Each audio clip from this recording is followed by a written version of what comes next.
હું ખાલી એટલું જ રિફર કરીશ કે તમારે સ્ટ્રીટ ફૂડ જ ખાવું જોઈએ બિકોઝ અહીંયા કહેવાય ને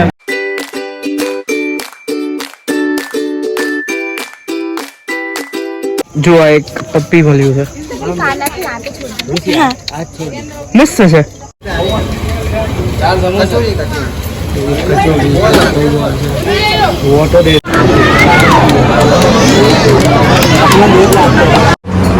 જો ભાઈઓ અમે આ વેજ જ્વાલામુખી કરીને એક સબ્જી મંગાવી હતું બહુ એટલે બહુ આમ ભાવે એવું જ નથી ગળાની અંદર જાશે તો કેમ છો મિત્રો આપનું ફરીથી સ્વાગત છે આચાર્ય શોર્ટ્સ વાલામાં અને આજે હું લઈને આવી ગયો છું ટ્રાવેલ વ્લોગ ફરીથી અને આજે આપણે જવાનું છે ઉજ્જૈન મહાકાલ તો હું તમને બધું બતાવીશ કે કઈ રીતે જઈએ છીએ ત્યાં શું કરીએ છીએ દર્શનનું રહેવાનું ખાવાનું પીવાનું બધું બતાવીશ તો તમે વ્લોગમાં બન્યા રહેજો અને આ વ્લોગ છે પાર્ટ 1 તો આગળના બી પાર્ટ આવશે આપણે 4 થી 5 દિવસ રોકાવાનું છે ત્યાં અને ઇન્દોર ને એ બધું બી ફરવાનું છે તો હું તમને બતાવી દઈશ અને તમે જોઈ લેજો અને જો તમે પાછળના કેદારનાથના વ્લોગ ના જોયા હોય તો હું નીચે ડિસ્ક્રિપ્શનમાં લિંક આપી દઈશ તો તમે જોઈ આવજો અને ચેનલને સબસ્ક્રાઇબ કરવું ના ભૂલતા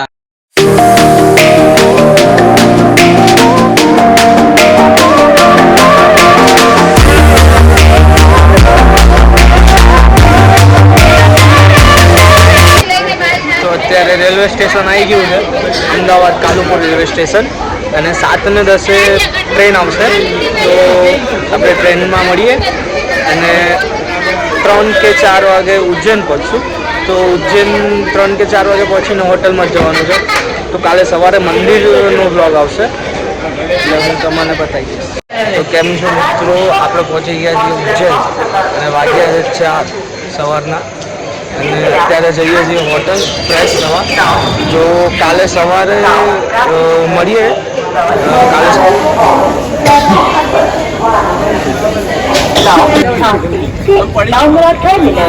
કાલે તો કેમ છો ભાઈઓ આપણે હોટલમાં પહોંચી ગયા છીએ અત્યારે 4 વાગે અને હું તમને હોટલ બતાવી દઉં છું તો જોઈ લો ફટોફટ હોટલના રૂમ કેવા છે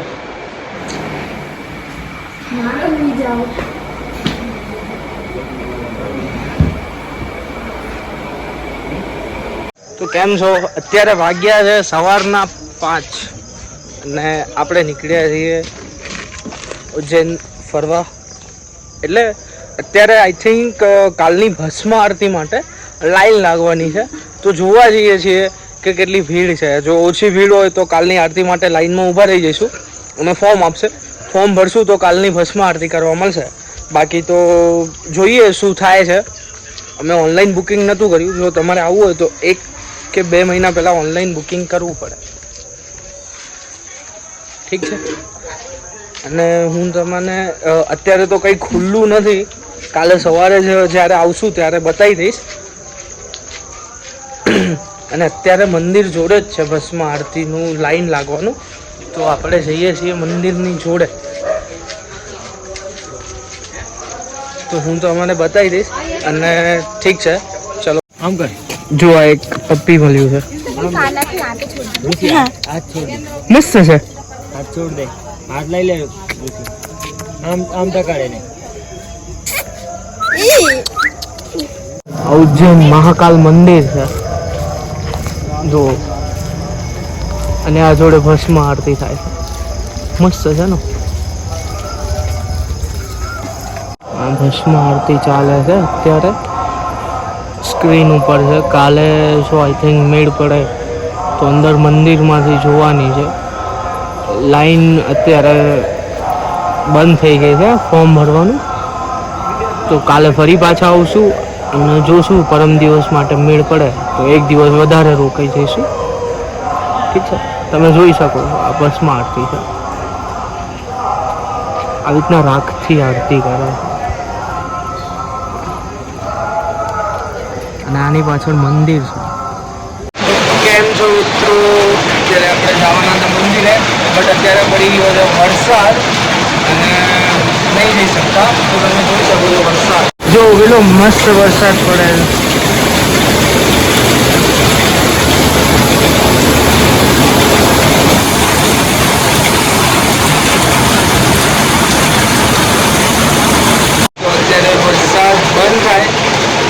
મંદિરે જઈએ અને પછી મંદિરે જઈને આજુબાજુ 5-6 મંદિર છે અને સિટીની બહાર બી છે, એ બી હું તમને બતાવી દઈશ. અને સવારે ગયા હતા ભસ્મ આરતી માટે, બટ આરતીનું ફોર્મ મળ્યું નથી. એ લોકો એવું કહે છે કે રાત્રે 8 વાગે બેસવું પડશે, ત્યારે સવારમાં જઈને બીજા દિવસમાં આરતીનું ફોર્મ મળશે. તો એના માટે તમારે પહેલેથી બુક કરાવવું પડે. 2 મહિનાથી ઓનલાઈન બુકિંગ થાય છે. મહાકાલેશ્વર.com એમની વેબસાઇટ છે, તો તમે જઈને બુક કરાવી શકો છો. તો હવે મળીએ મંદિરમાં અને કમેન્ટ કરજો હું કેવો લાગે. તો ભાઈ અત્યારે નાસ્તો કરવા બહાર નીકળ્યા હતા, વરસાદ બંધ થઈ ગયો છે અને અત્યારે જઈએ છીએ મંદિરે. ઉજ્જૈન જે મહાકાલનું જે મેઇન મંદિર છે એ આઈ થિંક સાંજે જઈશું, સાંજની આરતીમાં. બિકોઝ અત્યારે સવારે વરસાદ ચાલતો હતો એટલે સવારની આરતી થઈ શકી નથી. અત્યારે નાસ્તો કરવા આવ્યા છીએ. પોહા છે, કચોરી છે, હું તમને બતાવી દઉં. જો આવી રીતે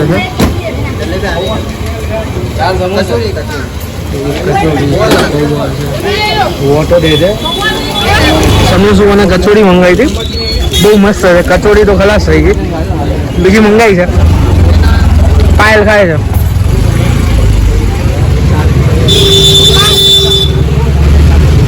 જો આવી ગઈ છે પોહા. અત્યારે મસ્ત નાસ્તો કરી લીધો અને નાસ્તો કર્યો અને પેમેન્ટ ખાલી 5 રૂપિયા જ હતા. સમોસાના 5, કચોરીના 5, પૌવાના 5. તો તમારે જો નાસ્તો કરવો હોય બહુ મસ્ત છે અને પ્રાઇસ બી એટલી વધારે નથી. તો આપણે અત્યારે જઈએ છીએ મંદિરે અને હું તમને મંદિરનો વ્યૂ બતાવીશ અને કદાચ જો નાસ્તો કરીએ તો એ બી બતાવી દઈશ. ઠીક છે, ચલો ભાઈ. ખરીદી કરવા આવ્યા હતા અને જો કેટલા મસ્ત મસ્ત કિચન, બધી બહુ મસ્ત વસ્તુ છે. જો અમે લીધું છે. ભૂમિ તારું બતાય. દેખો મસ્ત છે ને.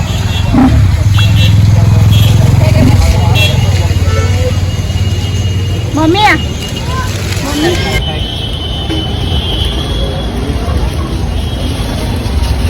મસ્ત છે આમ પણ ના. અહીંયાની એક ડ્રિંક છે જે કાચી કેરીથી બને છે અને બહુ મસ્ત છે. તમે બી ટ્રાય કરજો. ઠીક છે, તો આપણે અત્યારે ખરીદી કરવા આવ્યા છીએ. થોડું ઘણું જોઈએ છીએ, બાકી મંદિરે જઈશું અને જોઈએ છીએ કે અહીંયા શું શું ફરવા જેવું છે, શું શું લેવા જેવું છે. અને આપણે આગળ બીજાને બી પૂછશું કે શું છે ફરવા જેવું અને તમને બી બતાવશું. ઠીક છે, તો ચલો મળીએ.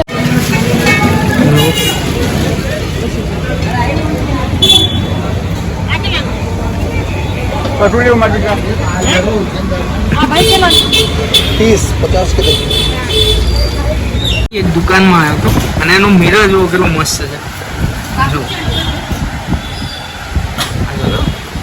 ગમે એટલો દૂર જવું ને મારું મોઢું ચોખ્ખું દેખાય.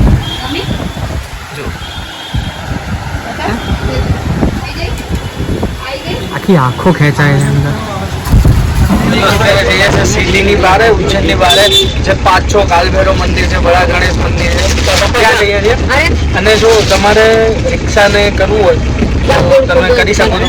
મેક્સિમમ એક રિક્ષાના 400 થી 350 જેટલા છે. તમે જે રીતના બાર્ગેનિંગ કરશો એ રીતના તમારું થઈ જશે.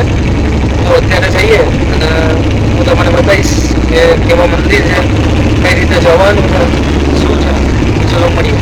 આ મંદિરનું લિસ્ટ છે, તમારે જવું હોય તો તમે ગાડીનું બુક કરાવી શકો કોલ કરીને. અને મોટી ગાડી બુક કરી છે અને નાની રિક્ષાના 400 છે અને મોટી અમે 700માં 9 જણા બુક કરી છે. તો તમે બી એવી રીતના બાર્ગેનિંગ કરશો તો એટલા ઓછા પ્રાઇસ થઈ જશે. બાકી તો 400 ચાલે જ છે અહીંયા. ઠીક છે, તો આવી રીતના ગાડી છે.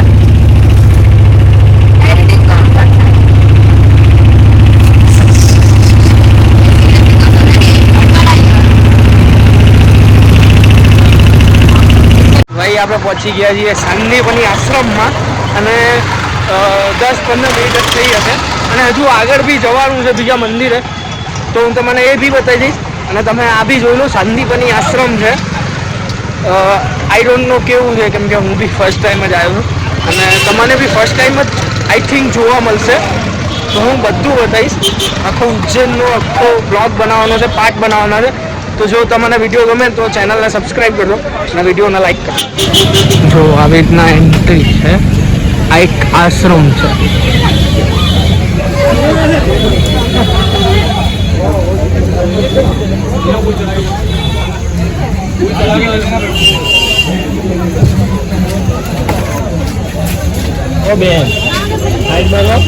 અહીંયા શૂઝ ને એવું ઉતારવાનું છે, પછી આશ્રમ છે.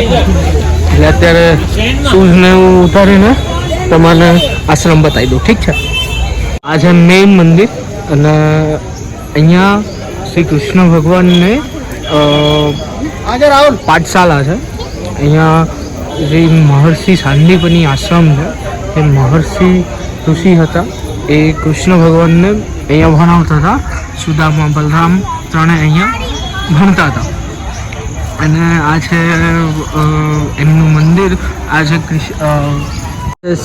શ્રી સ્વરેશ્વર મહાદેવનું મંદિર, જોઈ શકો. અને નજારો બહુ મસ્ત છે. એકવાર વરસાદ પડ્યો પછી આખો આસમાન ખાલી થઈ ગયો. બહુ મસ્ત નજારો છે.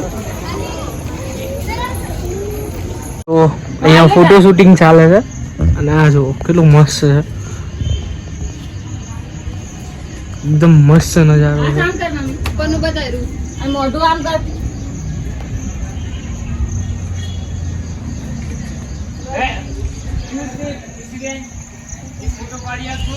મસ્ત છે જો.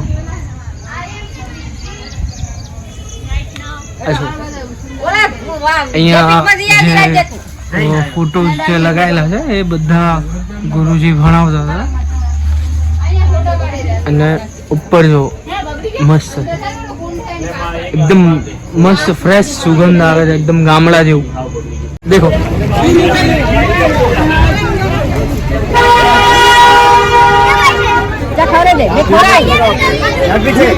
મસ્ત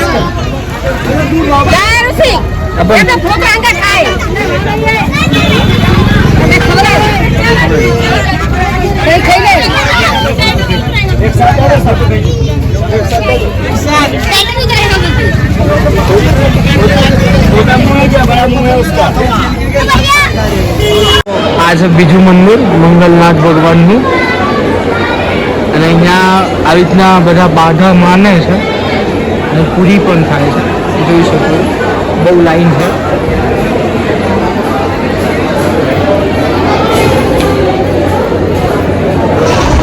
તો આપણે પહોંચ્યા છીએ કાલ ભૈરવ મંદિર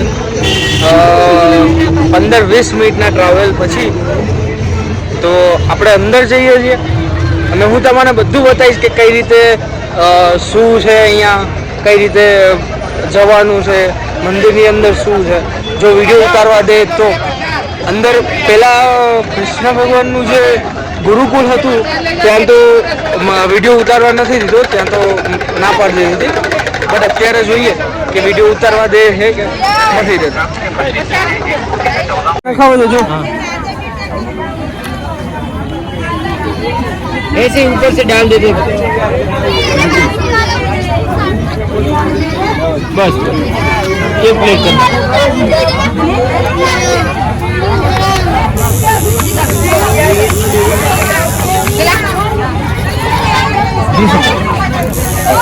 प्लेट नहीं है.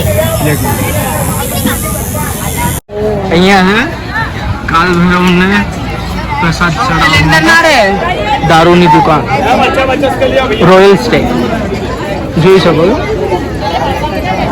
અહીંયાથી તમે લઈને સામે મંદિરમાં જવાનું છે ને ત્યાં પ્રસાદ ચડાવવાનો છે.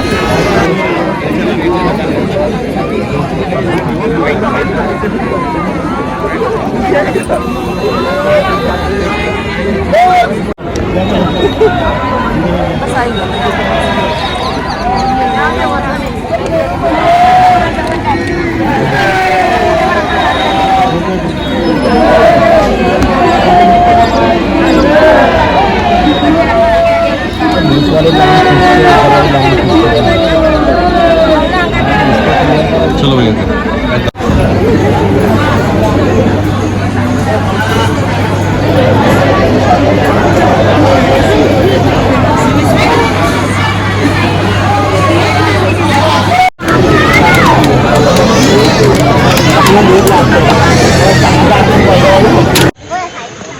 છો ભાઈઓ અને બેન, અત્યારે જમવા જઈએ છીએ અને હું સૂતો હતો અને આ લોકો દર્શન કરવા ગયા છે. મેં ના પાડી દીધી કેમ કે હું થાકી ગયો હતો. એટલે આ લોકો દર્શન કરીને અત્યારે જમવા ગયા છે અને હું અત્યારે લોકેશન ઉપર જઉં છું. મને લોકેશન આ લોકોએ મોકલી દીધું છે અને અત્યારે જમવાનું છે. જમીને પાછું સૂઈ જવાનું છે અને કાલે ઓમકાલેશ્વર જવાનું છે અને આજુબાજુના હજુ બી બાકી છે ફરવાનું. તો કાલે હજુ ઉજ્જૈનમાં જ રોકાવાનું છે. તો નેક્સ્ટ ડેનો વ્લોગ પરમ દિવસે આવશે. આ વ્લોગ હું આઈ થિંક આજે જ નાખી દઈશ, 28 તારીખ. અને મહાકાલેશ્વર જે મંદિર છે એ હું તમને કાલે જ બતાવીશ. બિકોઝ આજે તો હું સૂતો હતો, બહુ થાક લાગ્યો તો મને, માથું બી દુખતું હતું. તો અત્યારે જઈએ જમવા અને જમવાનો ટેસ્ટ કેવો છે, કઈ જગ્યાએ સારું જમવાનું હોય છે એ હું તમને બતાડીશ અને તમને લોકેશન બી મોકલી દઈશ. દુકાનનું નામ છે અને બોર્ડ સંગાતે બધું મોકલી દઈશ. તો તમે બ્લોગમાં બન્યા રહેજો, ઠીક છે? તો મળીએ. ચાલો, તો આ છે રેસ્ટોરન્ટ, શિવમ રેસ્ટોરન્ટ કરીને. અહીંયા એકદમ હાઇજેનિક બને છે, જો બહુ મસ્ત છે. અત્યારે અંદર જઈએ છીએ અમે. ફેમિલી રૂમ એસીવાળો હોલ કીધો છે એમને, એ કહે છે નીચે છે. તો અત્યારે નીચે જઈએ છીએ અને જોઈએ કેવું જમવાનું છે. પછી હું તમને કહીશ કે આવા જેવું છે કે નથી, ઠીક છે? કેમ કે એક જગ્યાએ તો અમે એકવાર ટેસ્ટ કર્યું બટ ના ફાવ્યું, એટલે બીજી જગ્યાએ આવ્યા છીએ, ઠીક છે? ચાલો, જો ભાઈઓ અમે આ વેજ જ્વાલામુખી કરીને એક સબ્જી મંગાવ્યું હતું. બહુ એટલે બહુ આમ ભાવે એવું જ નથી, ગળાની અંદર જાશે જ નહીં. આ ઢોસા છે એ બી નહીં સારા, ઉત્તપમ છે એ બી નહીં સારું. તમારે ખાવું હોય તો બહારેથી સ્ટ્રીટ ફૂડ જ ખાજો. હું તો એટલું કહું છું કે અહીંયા હોટલ કે એમાં જમવા ન જ જતા, બિકોઝ બહુ જ એટલે બહુ જ તમારા ગળામાં બી નહીં ઉતરે. ગુજરાત જેવું તો બિલકુલ નથી હોતું. તમારે સ્ટ્રીટ ફૂડ ખાવું હોય તો લારીઓ ઉપર સારું મળી જશે, આના કરતાં બી ટેસ્ટી હશે અને સસ્તું હશે. અને અહીંયાની પ્રાઇસ છે, આની પ્રાઇસ છે 180 રૂપિયા છે. પણ તમે જુઓ ખાલી 180માં શું આપ્યું છે આ લોકો. આ જો ઢોસા,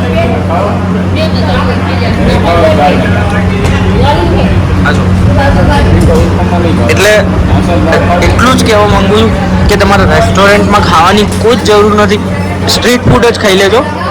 ઓકે, તો ચલો આજે મળીએ સ્ટ્રીટ ફૂડ. અને હું ખાલી એટલું જ કહીશ કે આપણે ગુજરાતી છીએ તો ઘરેથી થેપલા અને એવું નાસ્તો બધો બનાવીને આવજો. ઢોકળા છે, થેપલા છે, એ જ બેસ્ટ પડશે.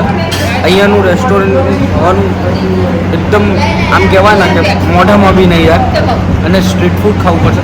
અને અહીંયા એક વસ્તુ છે કે અમૂલની કોઈ વસ્તુ નથી મળતી અને બહારથી કોઈ વસ્તુ લાવવા નથી દેતા રેસ્ટોરન્ટમાં.